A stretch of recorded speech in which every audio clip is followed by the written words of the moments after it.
our lesson today, we're going to be looking at the book of Nehemiah, if you want to turn there. Set my screen up real quick.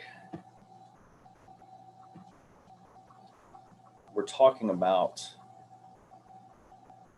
vision, really related to that. How vision relates to faithfulness. And when I talk about vision, I'm not talking about seeing visions or anything miraculous like that. This is about seeing something, but not something that's miraculous. So we're seeing things the way God sees them. We have a plan of action. We have something that we're looking forward to. That's what this is all about. And that is a part of what it means to be faithful, because really it's difficult to be faithful to God and his agendas if we don't actually see the agenda. We don't see where we're supposed to be going. We have the general idea of, yes, for example, Matthew chapter 28, 18 through 20, that we are to go in all the world, make disciples of all the nations, that we have the Great Commission. But on an individual basis, we have to be able to see how that works, right? Because the Caddo Mills congregation here is not responsible for going into every single part of this world. Christians are, but not the church specifically at our location. So our location here, the things that we're doing have to relate to that. And so we have to be able to see some kind of a vision. What are we trying to accomplish? What are we trying to do? And that's going to relate again to the idea of vision. In Matthew chapter 7, verses 7 through 8, gives us a reason that this is so important. And because this is a principle that relates to pretty much all of life. And at the end of time, we're going to actually see how this is going to come out. It says in Matthew 7, 7 and 8, ask and it will be given to you, seek and you will find, knock and it will be open for you or to you. For everyone who asks receives, and he who seeks finds, and to him who knocks it will be open. So this is what Jesus said. The things that you're looking for in life, you will find. Now, the question is what are we looking for, right? What is it that matters? And that has to come into play. We have to think about that as we're going through our daily lives. What is it that I'm looking toward? And so that's one of the reasons I wanted to bring this up, because related to the idea of faithfulness and how we can be more faithful as a child of God by seeing things a little bit more clearly. And the good thing is we don't have to create vision. We just have to catch it, really. We have to see what is already there. We have to be able to see what's there and apply it to our lives. So vision is actually something that requires certain things from us. It requires commitment from us. It requires faith. It requires courage, and it requires planning. And so we're going to talk a little bit about those things in relationship to Nehemiah, and also how it relates to us, so we can be faithful as well.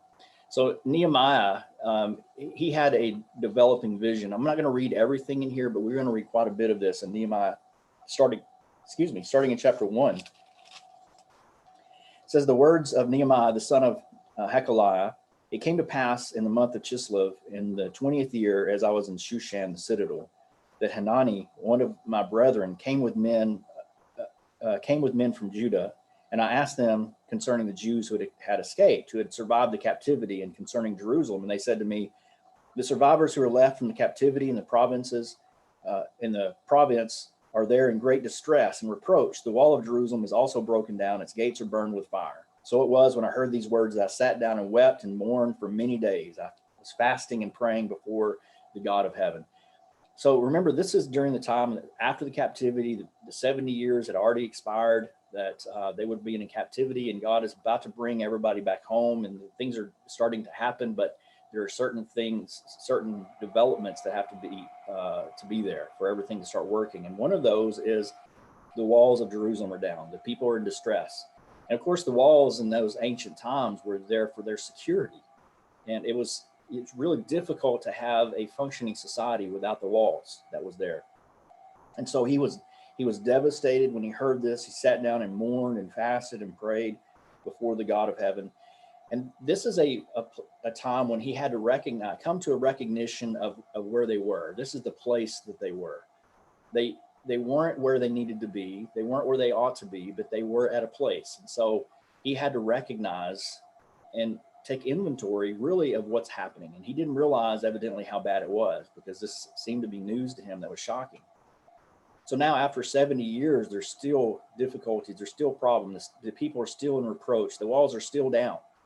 And at any moment in time, they could have probably started rebuilding, or at least started jumping in the process of finding out what they could do to see if they could rebuild. And there may be a lot of reasons that they didn't, but here Nehemiah has to have that recognition. We also need to have, he also had to come to realization, the recognition of reason, and that is, why were they in that position to begin with, right? In verses 5 through 11, he said, I pray, Lord God of heaven, O great and awesome God, you who keep your covenant and mercy with those who love you and observe your commandments. Please let your ear be attentive and your eyes open, that you may hear the prayer of your servant, which I pray before you now, day and night, for the children of Israel, your servants, and confess the sins of the children of Israel, which we have sinned against you. Both my father's house and I have sinned.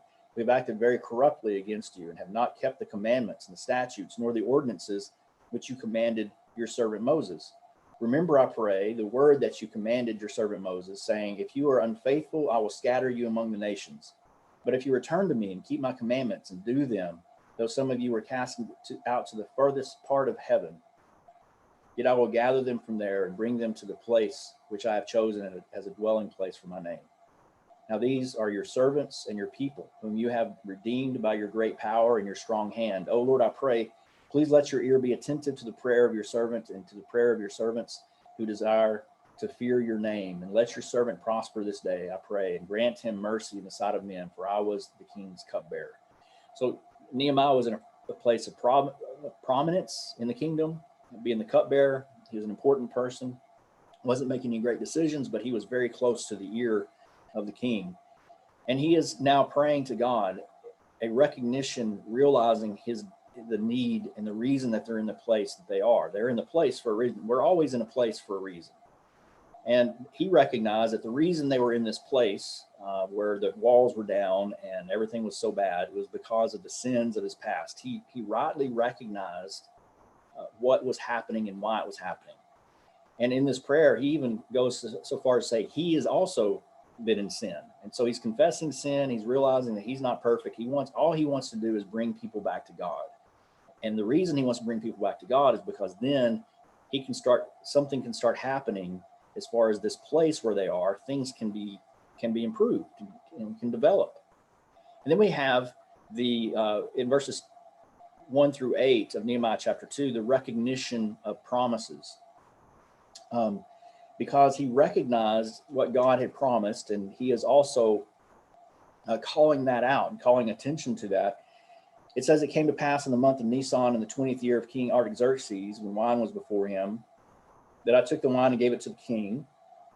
Now I'd never been sad in his presence before. The king said to me, why is your face sad, since you're not sick? This is nothing but sorrow of heart. So I became dreadfully afraid, because he didn't have a right to be there and be in a bad mood. He didn't want to sour the king's mood or whatever. And so he said in verse 3, may the king live forever. Why should my face not be sad when the city, the place of my father's tombs, lies waste and its gates are burned with fire? And so the king asked him, what do you want? So at that point, he says he prayed to God, and he says, if it pleases the king, in verse 5, and if your servant has found favor in your sight, ask you that you send me to Judah, to the city of my father's tombs, that I may rebuild it. So now he's starting to recognize that something needs to be done. He's realizing and remembering the promises that he's already mentioned, the promises that God made, that if you are going into captivity, you're scattered to the nations, if you'll turn back to me, I will bring you together. And so now he's recognizing those promises, and he's actually acting on them, because he's asking for the king to even not just allow him to go, but even supply him the things that he needs. So this is something that was a brave thing for him to ask. It was kind of audacious. The king could have seen this as trying to build up a kingdom that would be rival to his. There's a lot of things that could have been in the works there that could be dangerous for him, but he summons the courage, and he sees something that should be happening, and he even asks for help with that. So he has the recognition of the promises there. And he also has what we call the recognition of the challenge. And the recognition of the challenge would be the challenges that he's facing. 11 through 16. It says that in verse 12, he arose in the night, and I and a few men with me. I told no one what God had put in my heart to do at Jerusalem, nor was there any animal with me except the one on which I rode. So this is while he was in Jerusalem, and he arrived there. He said, I went out by night through the valley gate to the serpent wall and the refuse gate, and viewed the walls of Jerusalem, which were broken down, and its gates, which were burned with fire. And went all through around looking at the problem, right? He's recognizing the challenges. It's one thing to say, hey, we need to go back and we need to rebuild. But when you get there, you have to figure out, what is it going to take? What are we going to do? He's assessing the situation. This is something that he did. No one had any idea what he was doing or why he was doing it. I'm sure somebody knew he was out, but he didn't understand. He's preparing himself and thinking about what it's going to take for them to do this work that needs to be done. This is a major undertaking that he's proposing or he's thinking about doing. This is not something that's going to be simple to do. That we're dealing with people who for 70 years have watched. Every time they walk out of their houses, they saw the shambles that the wall was in, and they didn't do anything about it. So he's going to have to overcome not just having physical labor and building getting all the materials together. He's going to have to overcome the lethargy and the acceptance of the people of Israel who are there in Jerusalem, who have accepted the fact that this is the way things are. It's very difficult sometimes to overcome that. It's not even, what's the opposite of momentum? Stagnation. It's difficult to overcome that kind of stagnant thinking, because when we accept where we are without thinking about where we could be, then we have no motivation to move. We learn to be content. And sometimes we are in that place where we're in kind of the filth of life. Have you ever been there? Where your life is not going the right way. But instead of trying to do something about it, sometimes we have a very good ability that God gave us to adapt and to accept our circumstances. But that's not always a good thing, right? Sometimes we have to learn not to accept where we are. We need to learn to not accept less than what God has in store for us and wants us to be. And this is where one of the challenges that Nehemiah is facing, and he's assessing the situation. He's looking for answers for how he can do this in the best way. And then the next part of this we see in verses 11 through 16, the recognition of the challenges. But then verse 17, we have an appeal to faith, where he says, "Then I said to them, you see the distress that we're in, how Jerusalem lies waste and its gates are burned with fire. Come and let us build the wall of Jerusalem, that we may no longer be a reproach." Now this is a wonderful appeal, and he's appealing to their faith. He says, you see where we are. Why are we satisfied with this place? Why are we satisfied being here? He says, let us build the wall of Jerusalem. That's a challenge. That's something they probably have all kind of at one time wished they could have done, maybe not even dared to wish that they could. He says, that we may no longer be a reproach.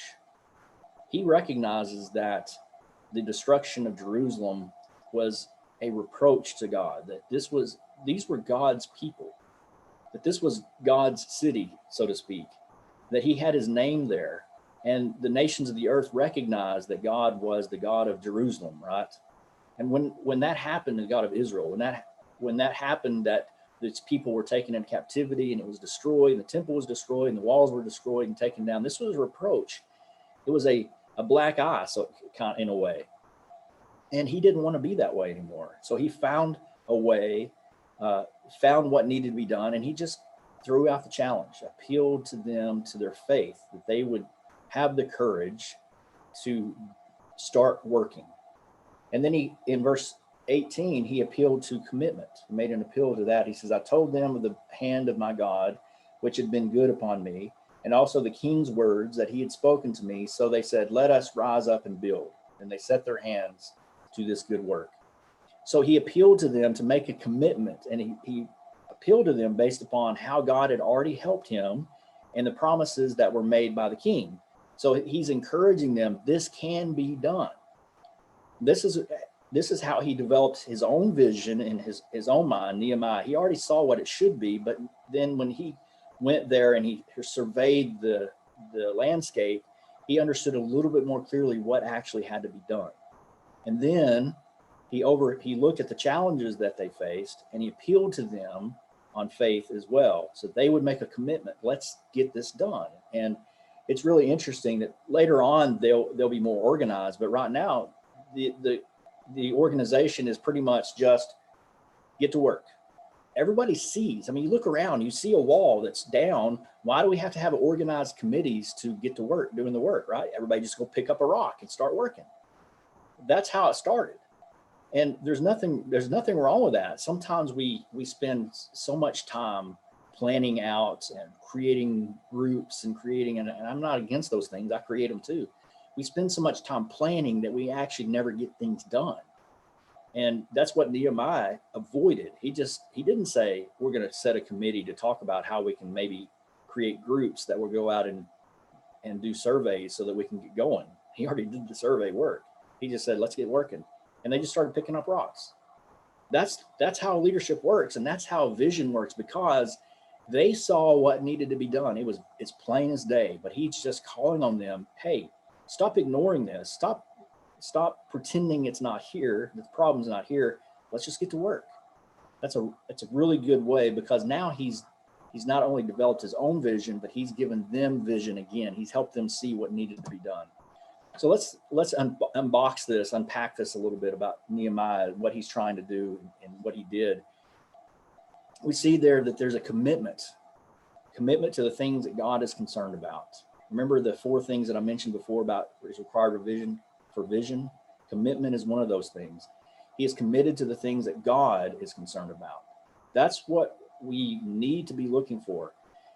We can have a lot of different perspectives in life. We can see things from a lot of different angles and a lot of different points of view, but the only angle or only point of view that really matters is the point of view of God, God's perspective. So the way he sees things should be the way we see things, because that's the only thing that really matters. Commitment to the things that God is concerned about. That's what he had.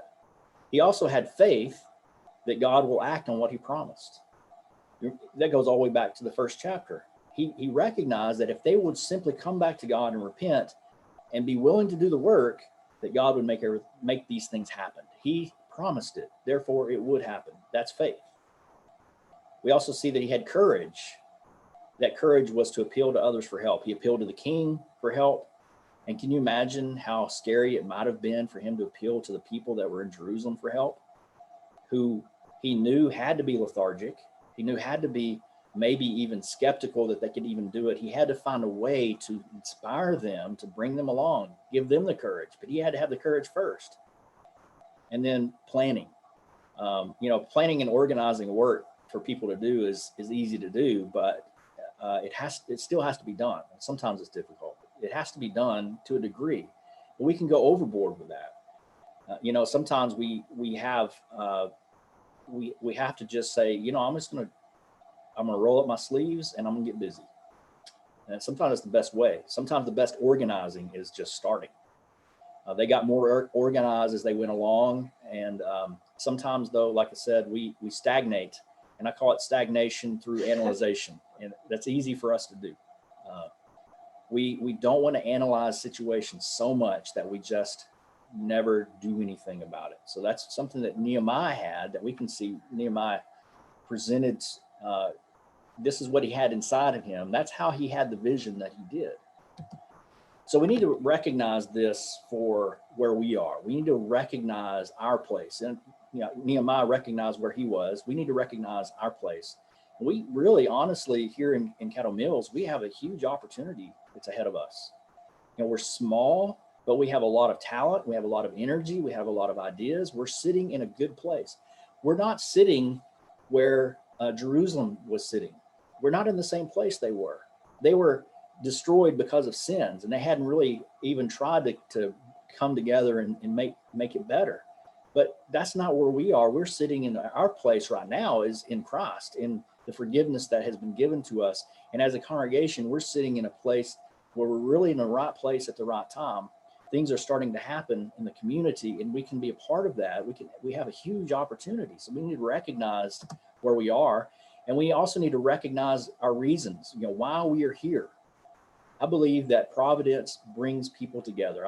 I can't prove that. It's just a personal belief of mine. You don't have to believe that if you don't want to. But I believe that God works in the world, that he brings people together. He puts people where he wants them to accomplish things that he wants done. I have no doubt that that's what's happening here. Sometimes I wonder how it's going to work, what's going to happen, but I have no doubt that God's there. We also can think about the people in the past who've done a lot to get us to this point, right? We didn't just show up here and all of a sudden we had a church. I mean, I've been here for a few months, and I know for a fact that there are a lot of people who have done a lot of great things before I even showed up here, before I even heard of Caddo Mills. And some of you have been around for a long time here. You've seen the growth and development. You can probably pinpoint several key individuals who did a lot of good things, men and women who have helped the church tremendously. But we have right now a ratio of younger families that is really incredible. And those people had to be brought in somehow. They were brought in various ways, but you guys were brought in for a reason. We also have a great building. What we have now is a beautiful place, and beauty is not really that important, but in the world, it's very important. We can use that as a tool. It's one of the assets that we have, that we have a place that looks modern, that looks like we care about ourselves, and that is something that would be encouraging for people to be a part of. We also have a community that seems to respect us. That's a wonderful thing. I've been in places where the church had a black eye. People didn't want to have any part of them, but everywhere I've been and talking to people, I've talked to a lot of people, and they have great things to say about the church and even individual people in this congregation. So this is an asset that we have. This is why we are where we are, because the community also respects us. We have a lot of talent. We have a desire to use it. So these are part of the reasons why we are where we are now. The talent of other people in the past has brought us to this point. And now it's our responsibility to see a vision in sense of going someplace with this, not sitting and wondering if it's going to happen, not sitting around thinking about what could happen, but let's talk about what we should be doing, what vision that we have for the future. And I think we can relate to that with the book of Nehemiah pretty well. We also need to recognize where we could be. We could be a fast growing congregation. Not that fast growing is really all that necessary. We can still be pleasing to God and not grow numerically. That's not one of these things where we're growing or we're being condemned, but we have a really good opportunity. We can be much larger in a few years, and much larger, I don't know what that means, but I know we can be larger. We can help a lot of people, and that's really the most important part of this. Fast growing and larger, all that should mean is that we can actually help more people and help a lot of people on the way. That's what it's all about. I don't want to grow just for the sake of we can look back and say, hey, we did something great. I don't want to grow so we can be big and just so we can go around telling people, look at what we've done. No, the whole purpose of having a larger congregation is that we can help more people. And we have more funds, more ability to help. I've told Joe and I've discussed this more than once, and he was talking to me about the benevolence work that we do. And we were trying to help a man who was in need, and there was a very limited amount that we could do to help him. And that's because he said, hey, we're a small congregation. We don't have a lot of funds. And that's the truth. But we're doing what we can with what we have, but we can do even more. We can help even more people if we continue to grow. So this is part of what we're trying to do. We can be a bright light in the community. And we are a bright light now, but we can increase that light. More and more people can come to God because of us. We can save people where they are. So this is where we could be. Then we need to, like Nehemiah did, assess the challenges that are ahead. It's going to require some things of us. When he walked around the walls of Jerusalem and he challenged them, he knew that there are going to be some people who had to learn to do some things they've never done. You know, you don't just magically put up a wall by stacking blocks on top of each other. You got to figure out how to do it. We have to learn new skills. We also need to work within our strengths. Look at what you're good at and start working there. Do that. If you're building a wall, if you are a weak person, your best job is probably not going to be picking up the big rocks. It may be other things that you can do. There are a lot of other things that can do. You can be the cleanup crew. You can be all kinds of things that can be done. Work with your strengths.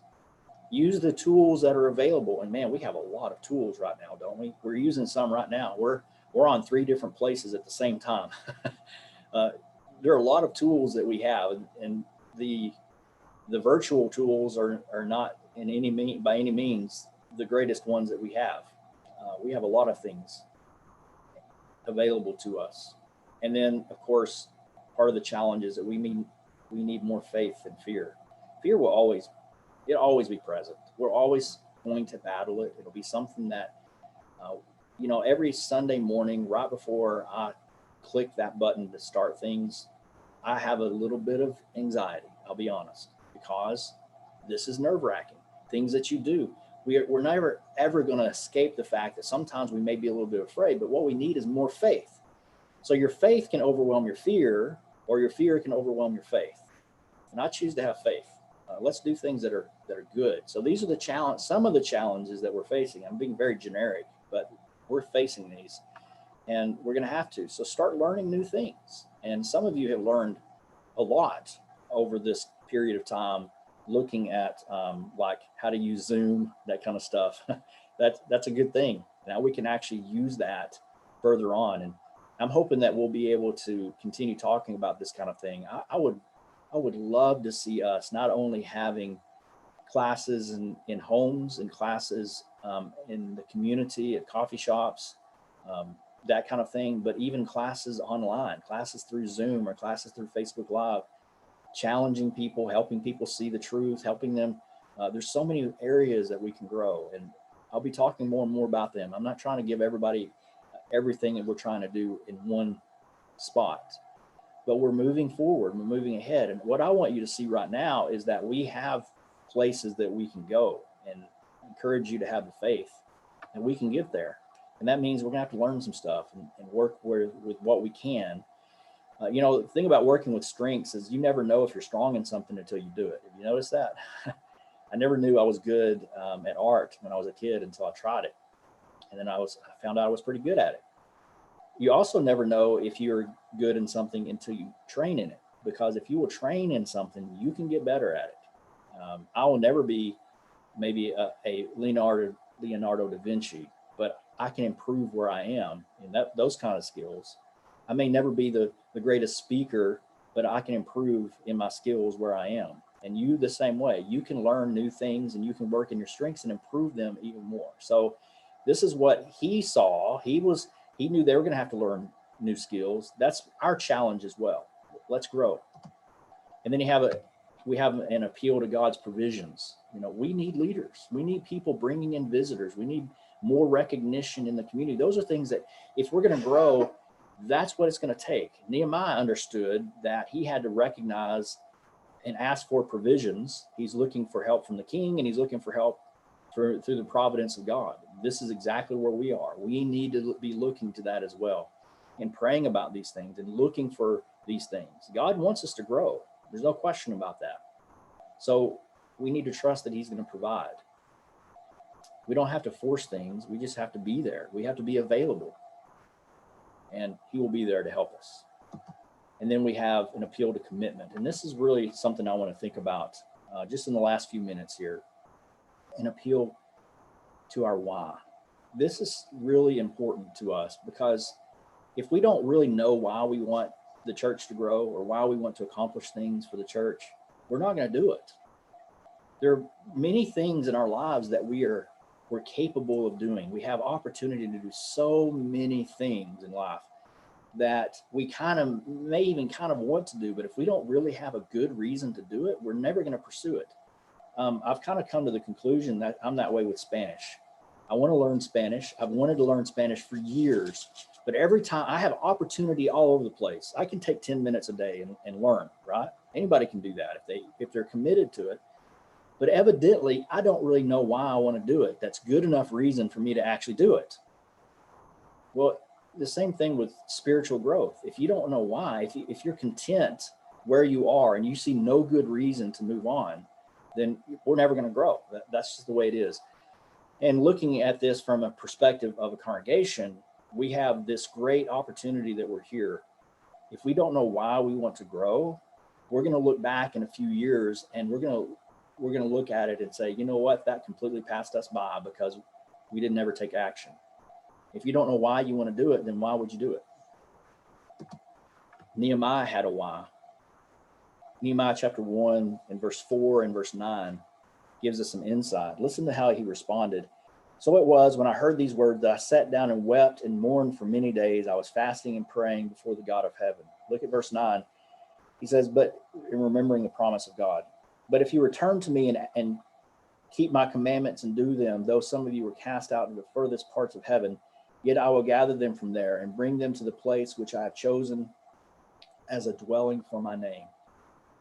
Nehemiah understood that Jerusalem was the place that God would be dwelling, that this is the dwelling place of God's name.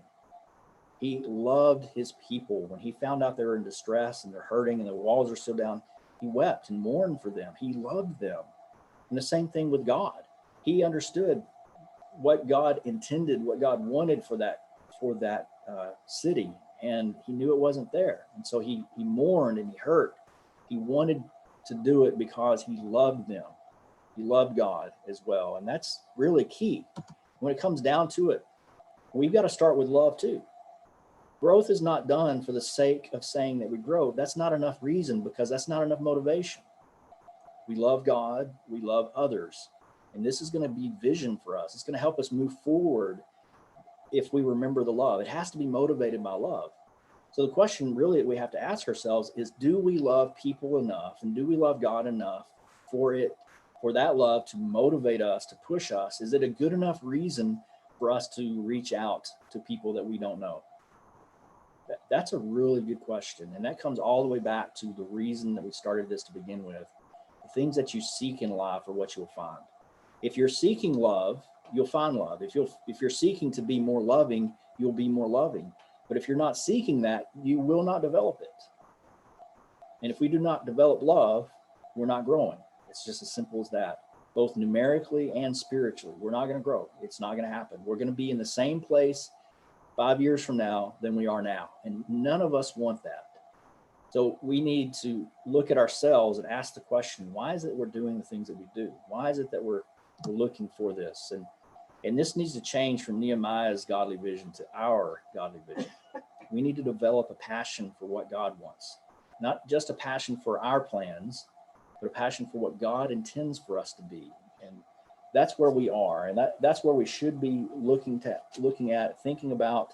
I think we're doing a good job with that. This wasn't meant to be negative. It was meant to encourage, let's keep doing what we're doing and trying to make things happen. It takes effort and it takes time and it takes, honestly, it's going to take us a lot of faith and courage. So as we think about what that means, I'm sorry, I'm trying to come back to the thing here.